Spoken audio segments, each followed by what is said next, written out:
அதிமுகவில் மீண்டும் அதிகார போட்டி தலை தூக்கி இருப்பது எடப்பாடி பழனிசாமிக்கு நெருக்கடியை கொடுத்துள்ளது. இதனால் தற்போது வரை அதிமுக சட்டப்பேரவை குழு தலைவர் யார் என இறுதி செய்யப்படவில்லை. 35 சட்டமன்ற உறுப்பினர்களின் ஆதரவு இருப்பதாக கூறி தனக்கு பதவியை வழங்க வேண்டும் என எஸ்.பி. வேலுமணி போர்க்கொடி தூக்கியுள்ளாராம். என்ன செய்வதென்று தெரியாமல் எடப்பாடி பழனிசாமி தவித்து வருவதாக கூறப்படுகிறது.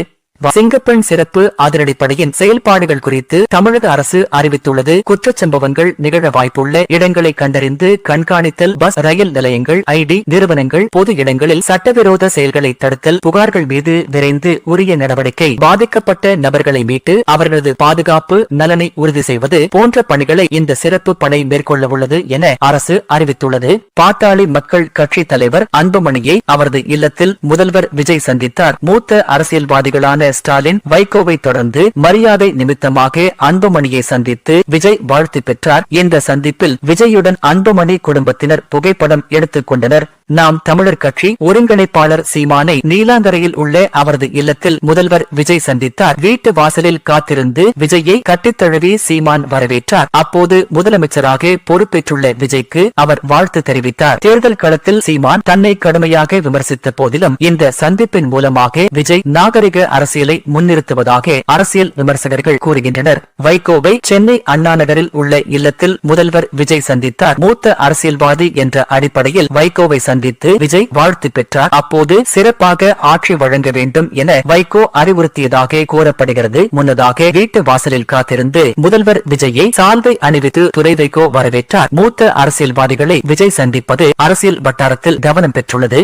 தமிழகத்தின் புதிய முதலமைச்சராக பொறுப்பேற்றுள்ள விஜய் மூத்த அரசியல் தலைவர்களை சந்தித்து வாழ்த்து பெற்று வருகிறார். அந்த வகையில் இன்று திமுக தலைவர் மு.க. ஸ்டாலினை அவர் சந்தித்தார். இந்நிலையில் இதுகுறித்து தனது சமூக வலைதள பக்கத்தில் பதிவிட்டுள்ள மு.க. ஸ்டாலின், மகள் நலன் சார்ந்த ஆலோசனைகளையும் அன்பான வாழ்த்துகளையும் வழங்கினேன் என குறிப்பிட்டுள்ளார். தமிழகம் முழுவதும் 200 முதல் 500 டாஸ்மாக் கடைகளை மூட முதல்வர் விஜய் உத்தரவு வழங்க உள்ளதாக தகவல் வெளியாகியுள்ளது. குறிப்பாக கோயில், பள்ளிக்கூடங்கள், கல்லூரிகள் அருகே உள்ள டாஸ்மாக் கடைகளை மூட நடவடிக்கை எடுக்கப்படலாம் என கூறப்படுகிறது. இதற்கான கணக்கெடுப்பு பணிகளையும் முதல்வர் விஜயின் அறிவுறுத்தலின் பேரில் அதிகாரிகள் துரிதப்படுத்தியுள்ளதாக தகவல்கள் தெரிவிக்கின்றன.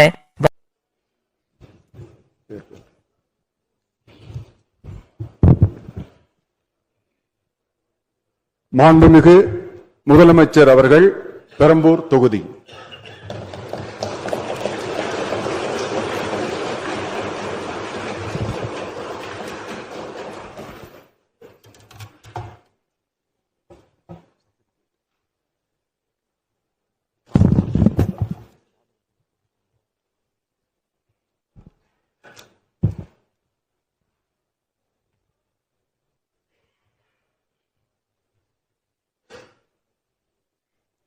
சட்டமன்ற பேரவையின் உறுப்பினராக தேர்ந்தெடுக்கப்பட்ட சி. ஜோசப் விஜய் எனும் நான் சட்ட முறைப்படி நிறுவப்பெற்றுள்ள இந்திய அரசமைப்பு சட்டத்தில் உண்மையான நம்பிக்கையும் பற்றுறுதியும் கொண்டிருப்பேன் என்றும் இந்திய நாட்டின் இறையாண்மையையும் ஒருமைப்பாட்டையும் நிலைநிறுத்துவேன் என்றும் நான் மேற்கொள்ள இருக்கும் கடமையை நேர்மையுடன் நிறைவேற்றுவேன் என்றும் உளமாற உறுதி கூறுகிறேன்.